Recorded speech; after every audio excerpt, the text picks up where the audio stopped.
everyone, welcome back to my channel, Breaking Bad Goddess. I wanted to get on this week to talk about, well, I'm 4 weeks out, probably more than 4 weeks out from my last injection. So just wanted to talk about how I'm doing currently. I definitely feel an increase in my appetite, most definitely. I've been keeping my weight under control within the parameters of that 5 pounds of 115 to 120.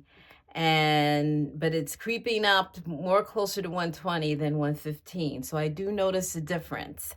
And then if I tighten up, it goes back down again. So this has been the pattern. What I found that's been very helpful is, I think, in my opinion, the most important thing to do when you first get up in the morning is when you get ready to eat your first meal, whatever time that is. I mean, I still do intermittent fasting, so I usually don't eat my first meal until anywhere between 10:30 and 11. And I have to have a heavy protein and a high fiber type of meal, particularly the high protein. And I would suggest anywhere from 20 to 30 grams of protein in that meal. To me, it seems to help stave off hunger, and I don't feel, I just last longer until my next meal, which is usually around, I'd say 5 o'clock. I'll try to eat at 5. And then I try to stop eating between 6 and 6:30. At that point, I'm done eating for the day. But it's hard to not feel hungry. My vulnerable moments for the day for me is kind of right after dinner, between 6 and 10 o'clock. For whatever reason, I get very hungry. So I'm either not eating enough or I'm not eating a high enough amount of protein to keep me satiated.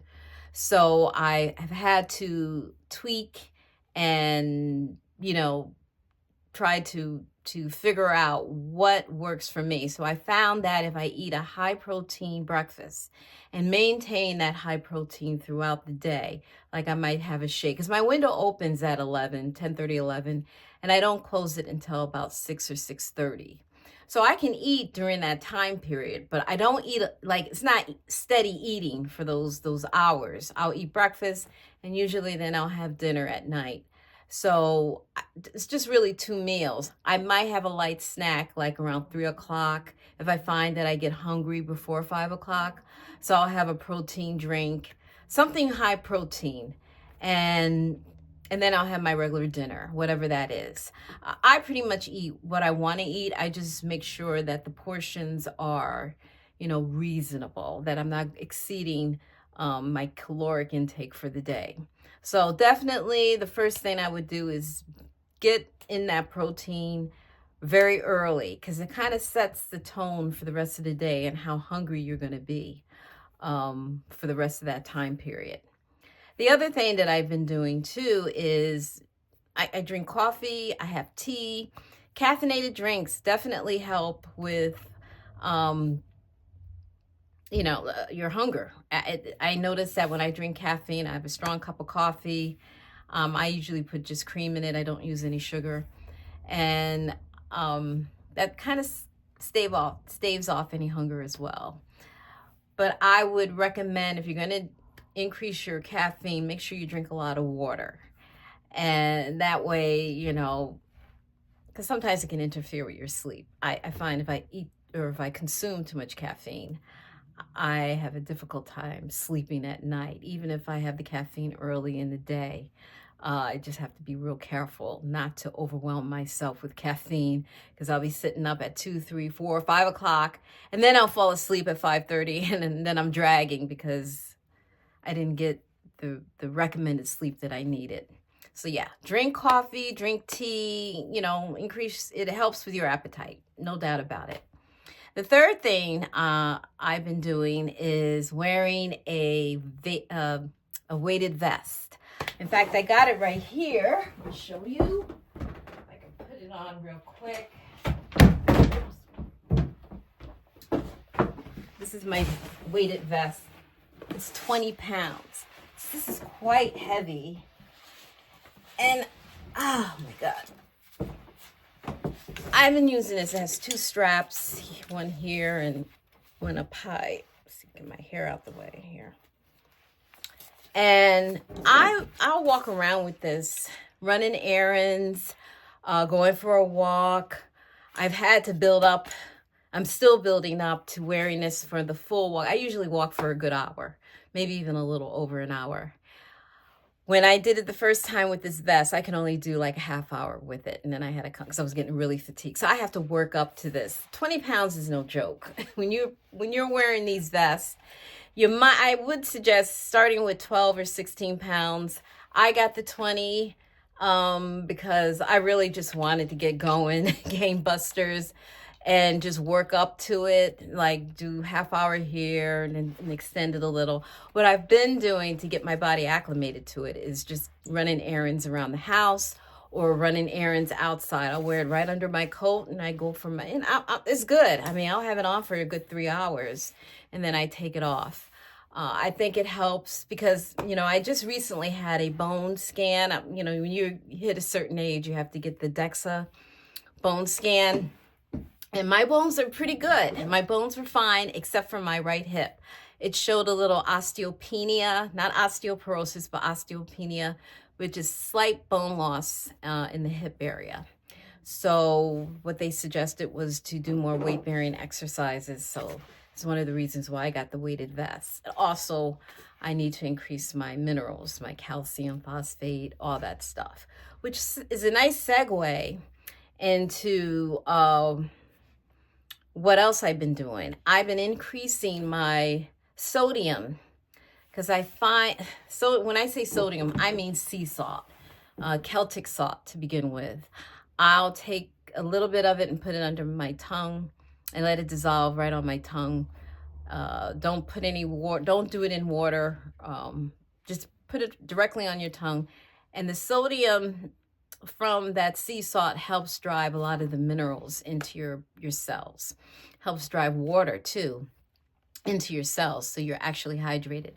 A lot of people drink a lot of water, but they're not very hydrated. And part of the reason is that the cells aren't taking in the hydration of the water, the H2O. So what that Celtic salt does is helps drive the water into the cells. So you are truly hydrated and not just drinking water and expelling it out when you pee. So it also helps with breeding more minerals too into your cells. So I've been doing that. I've been instituting that sodium for a long time, but I just been maintaining it. And the fifth thing that I've been doing, sorry if I'm looking down, I'm looking at my notes. Take salt and drink water, take your sea salt, wear a weighted vest, high protein, and stay away from stressful situations. I feel like we don't really talk about, at least I haven't really talked about stress and how that can inhibit weight loss, even maintaining weight.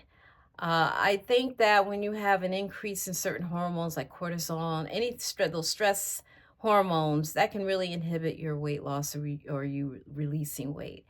And even from a mental standpoint, if you're in stressful situations or people are stressing you out, you got to do whatever you have to do to get rid of it. If right now is a good time for me because pretty much it's too cold to go anywhere. So I've been just kind of staying home, hibernating, and, reading, doing a lot of studying on, health and weight loss and just centering myself because really winter time up here in the Northeast is a good time to just kind of hibernate, slow down, and just, kind of do some introspection and alleviate any stress out of your life, whatever that is. Maybe you don't want to be around crowds, you don't want to be around people. And I think that's okay. I think sometimes we just need to rest our bodies. The winter time is for rest. anyways. And so if you're kind of in line with nature and everything is just kind of in hibernation or it's in dormant, I think that's a cue for us as humans to just kind of relax and just stay in and relax and do little projects around the house, read, do a lot of self-care uh, regimen. I do more bubble baths. I do more exfoliating. I try to protect my skin from the elements and the cold. And I think that makes a big difference too in keeping yourself healthy, not just with weight loss, but just in general health and your mental and emotional well-being. I think that goes a long way.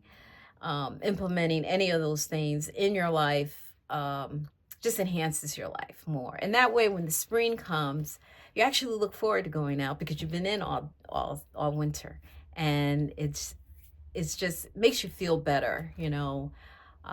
Where I live, we've been experiencing really cold, frigid weather up here. Not really a lot of snow, but definitely a lot of cold. So I just been trying to enjoy staying in and staying warm and just taking care of myself and taking my vitamins and doing all the things that I need to do for my physical, emotional, and mental health. And that's about it. This is what I've been doing. I've been maintaining my weight, and so far so good. I like I said before, I do notice an increase in my appetite, but since implementing these things, I've been able to maintain and keep it under control. And for me, that's an everyday thing. It's almost like being alcoholic. You just have to. Anyone who's dealt with weight problems, obesity all their life, you must know that obese little girl is still inside of you, and you really have to keep her in check. And that's what I've been doing. I've just been kind of overhauling my whole way of approaching health and diet and trying to just stay on top of it, really. And I weigh myself too, just to keep myself accountable and making sure that I'm staying within the parameters of where I want to be for my health and my weight. And as long as you have a healthy outlook about it, not to the point where you're going too far on the other end of the limitations, you just kind of want to stay centered and not go too extreme from one end to the other. It's just about moderation and implementing just healthier choices and being mindful of how far you can take it and how far you want to go with it. And that really requires you to know yourself, and definitely requires some level of self-mastery, hacking yourself in a way that you can, get through this and be okay and maintain your weight and your health. So yeah, that's all I got. Please comment below for those of you who have lost a lot of weight and trying to maintain. What are the things that you've been doing? And share in the comments for those who may be getting ready to transition into the next phase. What happens when you stop taking these medications? How do you maintain your weight? I know that's my Roman Empire. I'm thinking about that all the time. And so I would love to hear other people's opinion and what they've been doing to maintain their weight. Okay, that's all I got for this week. And I hope to see you guys next week. Have a good rest of your day, and I'll talk to you later.